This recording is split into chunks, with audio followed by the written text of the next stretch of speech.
सबसे पहले बात करते हैं स्टूडेंट्स एटम्स की।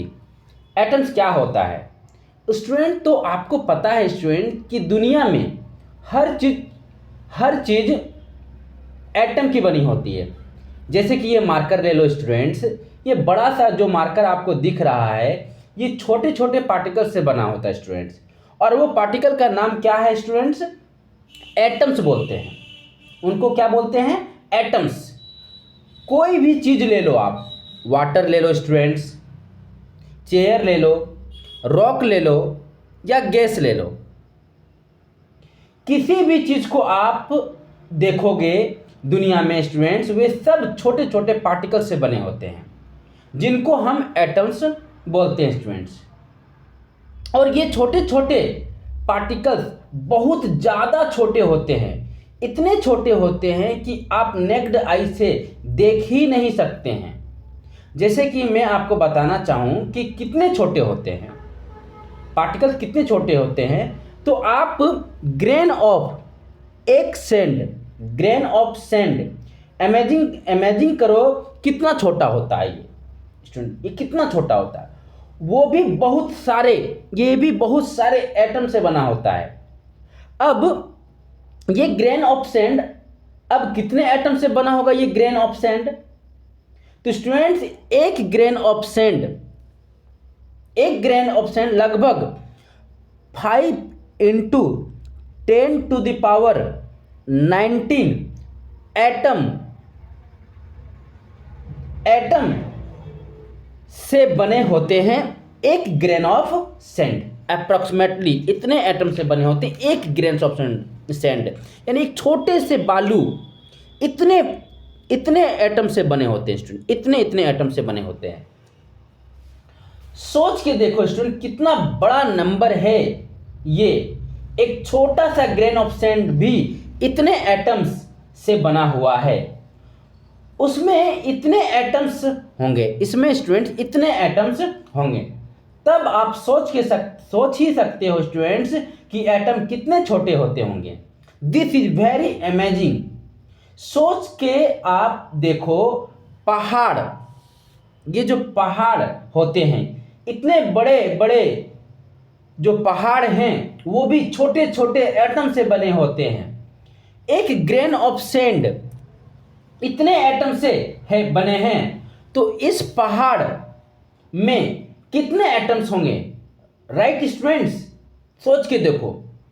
आपके घरों में जो बोतल है जिससे आप पानी पीते हो, बोतल को ले लो स्टूडेंट, तो ये छोटे छोटे एटम से बने होते हैं और वो एटम का साइज बहुत छोटा होता है। राइट स्टूडेंट, तो क्या होता है कि दुनिया में जितने भी सब्सटेंस है स्टूडेंट्स, दुनिया में जितने भी सब्सटेंस है वे सब एटम से बने हैं।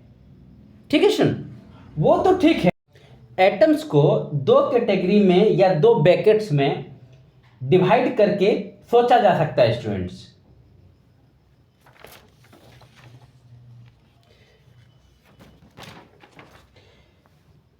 स्टूडेंट्स सब्सटेंस, इस पृथ्वी पर जितने भी सब्सटेंस है वो एटम से बने होते हैं।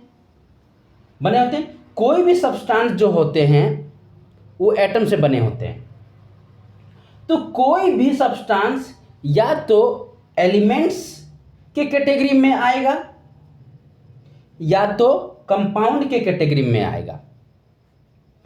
अब क्या डिफरेंस होता है दोनों में? दोनों तो बने होते हैं एटम से ही, लेकिन एलिमेंट्स जो होते हैं उनमें सिंगल टाइप ऑफ एटम्स है, उनमें सिंगल टाइप्स ऑफ एटम, और कंपाउंड जो होते हैं डिफरेंट टाइप्स ऑफ एटम्स होते हैं। कहने का मतलब यह है कि एलिमेंट्स जो होते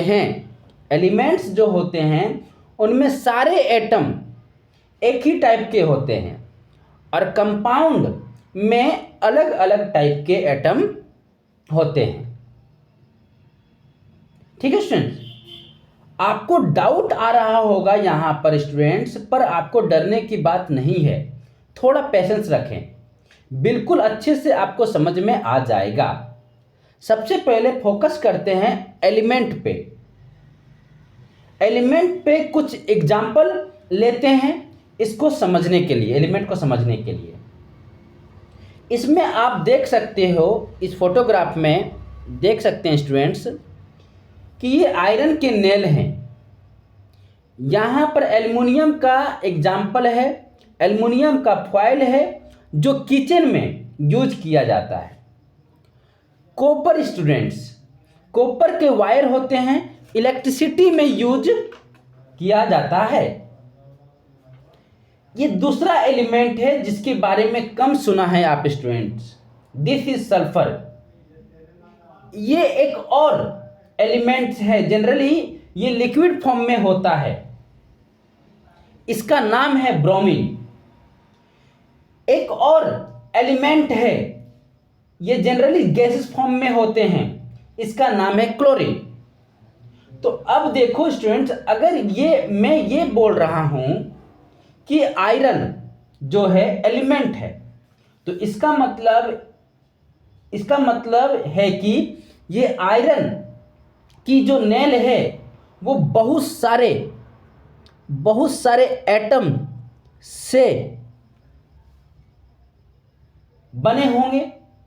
ये तो आपको पता ही है। और ये सारे एटम जो है एक दूसरे के आइडेंटिकल है, ये एक दूसरे के आइडेंटिकल एटम्स होते हैं। अगर आप कोई दो एटम्स निकाल दोगे बाहर तो वे एक जैसे ही दिखेंगे, बिल्कुल आइडेंटिकल होंगे एक दूसरे का स्टूडेंट। हालांकि आप एटम निकाल नहीं सकते हो, जस्ट हाइपोथेटिकल स्टूडेंट्स। वैसे ही एल्युमिनियम को देखोगे वैसे ही बहुत सारे एटम से बने हैं। वे सारे एटम एक दूसरे के आइडेंटिकल होंगे, ठीक है, समझ में आ रहा है स्टूडेंट्स? बिल्कुल एक दूसरे के सेम होंगे। ये एटम निकालोगे दोनों एटम्स इनके, तो दोनों एटम बिल्कुल सेम होंगे एक दूसरे के। वैसे ये कॉपर जो है स्टूडेंट, इसको एलिमेंट बोल रहे हैं। कॉपर को भी मैं क्या बोल रहा हूं, एलिमेंट बोल रहा हूं। तो इसका मतलब ये है कि ये इसके अंदर में जितने भी एटम्स हैं सब एक दूसरे के सेम है स्टूडेंट्स। समझ में आ रही बात? यहां पर स्टूडेंट्स, यहां पर एक चीज ध्यान में रखने वाली है कि कॉपर के अंदर में सारे एटम एक जैसे हैं। कॉपर के अंदर में सारे एटम एक जैसे हैं। आयरन के अंदर में सारे एटम एक जैसे हैं, लेकिन आयरन के जो एटम्स हैं कॉपर के एटम से अलग है। एल्युमिनियम के एटम जो है आयरन और कॉपर के एटम से अलग है, लेकिन इसके सारे एटम अपने में एक जैसे हैं। I hope you understand. वैसे स्टूडेंट ब्रोमीन की बात करें, वो भी बहुत सारे एटम से बने होंगे स्टूडेंट। वे सारे एटम एक दूसरे के आइडेंटिकल हैं। वैसे में क्लोरीन जो है कि एक प्रकार का गैस है, यहां पर उसकी बात करेंगे तो उसकी भी सिनेरियो इनके ही जैसे होंगे। समझ रहे students? That is what do you mean by element, कि सारे एटम एक दूसरे के सेम होते हैं एलिमेंट्स के।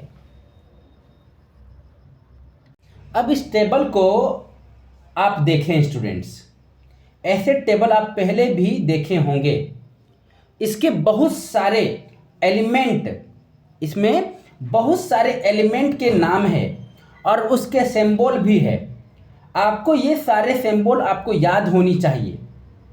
केमिस्ट्री में थोड़ी दुख की बात ये होती है कि बहुत सारी चीज़ें याद करनी पड़ती है, रटना पड़ता है, पर आई एम श्योर कि लोअर क्लास में बहुत सारे सिंबल याद होंगे। अगर याद नहीं है तो याद करें स्टूडेंट्स। इसमें एक और इम्पोर्टेंट पॉइंट, अगर स्टूडेंट्स कहीं पर लिखा है Al, तो इसका मतलब एल्युमिनियम की बात हो रही है और वो Al एल्युमिनियम के एक एटम को डिनोट कर रहा है, वो एक एटम एल्युमिनियम को डिनोट कर रहा है। कहीं पर लिखा है C, तो वो कार्बन को डिनोट कर रहा है, कार्बन के एक एटम को डिनोट कर रहा है। ठीक है स्टूडेंट्स, कोई भी एक सिंबल लिखा हुआ हो जैसे कि O, इसका मतलब ऑक्सीजन के एक एटम की बात हो रही है स्टूडेंट्स, इसलिए ये बात आपके दिमाग में क्लियर होनी चाहिए। राइट स्टूडेंट्स, अब स्टूडेंट्स यहाँ पर इंपॉर्टेंट और बड़ी इंटरेस्टिंग सी बात है, दैट इज मॉलिक्यूल्स। अब ये मॉलिक्यूल्स का क्या फंडा है, तो मॉलिक्यूल्स को समझने के लिए ब्रोमीन का एग्जांपल लेता हूँ। आपको पता है कि ब्रोमीन बहुत सारे एटम्स से बना होता है, लेकिन स्टूडेंट्स ब्रोमीन में क्या होता है कि दो एटम्स जो हैं, इनके दो एटम्स जो है आपस में कंबाइन होके, फ्यूज होके एक ग्रुप बना लेते हैं स्टूडेंट्स, और दोनों साथ साथ में रहते हैं, दोनों आपस में जुड़ सा गए हैं। और ब्रोमीन में जो एटम हैं वो अलग अलग नहीं रहते हैं, दो दो के ग्रुप में रहते हैं, दो दो के ग्रुप में रहते हैं। वैसे अगर मैं क्लोरीन की बात करता हूं तो उसमें भी जो एटम्स हैं वो दो दो के ग्रुप में रहते हैं। हालांकि हर एलिमेंट में ऐसा नहीं होता है। जैसे आयरन की बात करें तो इसके हर एटम्स अलग अलग ही रहते हैं। जैसे एल्युमिनियम की बात करें, इनके सारे एटम अलग अलग रहते हैं, इन दोनों के एटम भी अलग अलग रहता है, लेकिन ये दोनों में ऐसा नहीं है, दो दो के ग्रुप में रहते हैं इनके एटम्स। कभी कभी तो तीन तीन के ग्रुप में भी हो सकते हैं कुछ अलग एलिमेंट में, जो बाद में कभी देखेंगे। तो यही है मॉलिक्यूल्स स्टूडेंट्स। जब एटम्स आपस में ग्रुप बना लेते हैं और साथ में रहते हैं, उसको क्या बोलते हैं? मॉलिक्यूल्स। तो बहुत सिंपल भाषा में बोले तो molecules are group of atoms. Molecules are group of atoms. ठीक है स्टूडेंट्स, हर एलिमेंट जो है वो मॉलिक्यूल्स बनाएगा ये जरूरी नहीं है। जैसे आप देखो आयरन में मॉलिक्यूल्स नहीं बना, सारे एटम अलग अलग है। एल्युमिनियम में भी मॉलिक्यूल्स नहीं बना, सारे एटम अलग अलग है। लेकिन ब्रोमीन में दो दो एटम्स के मॉलिक्यूल्स है, क्लोरीन में दो दो एटम्स के मॉलिक्यूल्स है। समझ में आ रही बात? Very important. हर एलिमेंट मॉलिक्यूल्स बनाएगा ये जरूरी नहीं है। कुछ एलिमेंट जैसे कि ये दोनों मॉलिक्यूल्स बनाते हैं। राइट स्टूडेंट्स, अब यहाँ पर एक और इम्पॉर्टेंट बात है। जैसे स्टूडेंट्स हम ब्रोमीन की बात करते हैं, तो ब्रोमीन का सिंबल Br होता है स्टूडेंट्स, Br है। जब हम Br लिख रहे हैं तो इसका मतलब यह है कि मैं एक एटम की बात कर रहा हूं। ठीक है, ब्रोमीन की एक एटम की बात कर रहे हैं, लेकिन स्टूडेंट्स ब्रोमीन के मॉलिक्यूल्स की बात करनी है तो उसको ऐसा लिखता हूं, Br2। इसका मतलब कि एक मॉलिक्यूल्स की बात कर रहे हैं। ब्रोमीन के मतलब ब्रोमीन के दो एटम जो मिलके मॉलिक्यूल्स बना रहे हैं, इसलिए Br2 को ब्रोमीन के एक मॉलिक्यूल्स बता रहे हैं और सिर्फ Br को ब्रोमीन के एक एटम्स बता रहे हैं। समझ रहे हो बात। वैसे स्टूडेंट्स अगर हम क्लोरीन की बात कर रहे हैं तो उसका सिंबल Cl है, इसका सिंबल Cl है। तो अगर हम क्लोरीन लिख रहे हैं, अगर हम क्लोरीन यानी Cl लिख रहे हैं तो इसका मतलब है कि हम क्या कर रहे हैं, हम क्लोरीन के एक एटम की बात कर रहे हैं। लेकिन मुझे क्लोरीन के मॉलिक्यूल्स की बात करनी है तो कैसे लिखूंगा स्टूडेंट्स, आप मुझे बताइए। आप समझ रहे होंगे स्टूडेंट्स, Cl2 का मतलब Cl2 का एक मॉलिक्यूल्स की बात कर रहा हूं। क्लोरीन के Cl2 का मतलब क्लोरीन के एक मॉलिक्यूल्स की बात कर रहा हूं। ठीक है स्टूडेंट्स, समझ रहे हो मेरी बात। देखो स्टूडेंट्स, एल्युमिनियम, अगर स्टूडेंट्स हम Al लिख रहे हैं, अगर हम Al लिख रहे हैं तो इसका मतलब क्या है, इसका मतलब है Al के एक एटम्स की बात कर रहा हूं, यानी एल्युमिनियम के एक एटम्स की बात कर रहा हूं। अब आप मुझे ये बताएं स्टूडेंट्स, क्या मैं ऐसा लिख सकता हूं? नहीं स्टूडेंट, ऐसा लिखना गलत है, क्योंकि एल्युमिनियम के दो एटम मिलकर मॉलिक्यूल्स बनाते ही नहीं हैं, तो ऐसा लिखना गलत है। ठीक है, वैसे मैं आयरन की बात करता हूं तो इसे इसका सिंबल Fe होता है, Fe तो लिख सकता हूं मैं, इसका मतलब एक एटम ऑफ आयरन। लेकिन क्या मैं Fe2 लिख सकता हूं स्टूडेंट्स?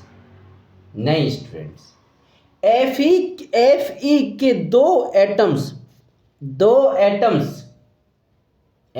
दो एटम्स मिलके ग्रुप बनाते ही नहीं हैं। Fe के दो एटम्स ग्रुप बनाते ही नहीं हैं, तो ऐसा लिख ही नहीं सकते हैं। आपको समझ में आई बात? Very important. यहां पर ध्यान रखने वाली बात यह है कि कुछ एलिमेंट के एटम अलग रहते हैं और कुछ मॉलिक्यूल्स बना लेते हैं।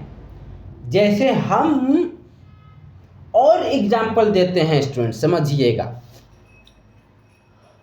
ऑक्सीजन का नाम तो सुने ही होंगे आप, ऑक्सीजन के ना। ऑक्सीजन के दो एटम्स मिलके एक मॉलिक्यूल्स बनाते हैं। नाइट्रोजन के दो एटम मिलके मॉलिक्यूल्स बनाते हैं। लेकिन सल्फर स्टूडेंट्स, लेकिन सल्फर वो ऐसे ही रहता है, वो कभी भी H2 नहीं बनाता है। वो कभी भी H2 नहीं रहता है, क्योंकि वहां पर मॉलिक्यूल्स नहीं बन रहा है, सल्फर का मॉलिक्यूल्स नहीं बन रहा है। I hope you understand this students. आपको ध्यान में रखने वाली एक बात है कि जितने भी गैसेस होते हैं वो सारे के सारे मॉलिक्यूल्स होते हैं, सारे के सारे मॉलिक्यूल्स होते हैं।